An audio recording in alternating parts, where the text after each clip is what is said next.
എറണാകുളം പുല്ലപ്പടിയിൽ കവർച്ചാ സംഘം പിടിയിലായത് മസാജ് സെന്ററിൽ കവർച്ച നടത്തിയ സംഘം. പ്രതി ആകാശിൽ നിന്നും തൊണ്ടി മുതൽ കണ്ടെടുത്തു. ഷോർട്ട് ഫിലിം രംഗത്തെ പ്രൊഫസർ നരേന്ദ്രപ്രസാദ് ഇന്റർനാഷണൽ പുരസ്കാരത്തിന് അർഹരായവർക്ക് സ്നേഹാദരവ്.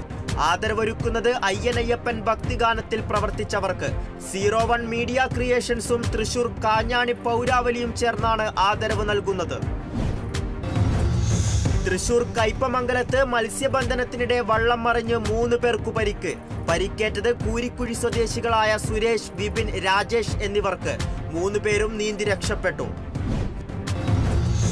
മലപ്പുറം ചേലേമ്പ്രയിൽ മഞ്ഞപ്പിത്തം ബാധിച്ച് വിദ്യാർത്ഥി മരിച്ചു. മരിച്ചത് ചേലേമ്പ്ര സ്വദേശി ദിൽഷ ഷെറിൻ.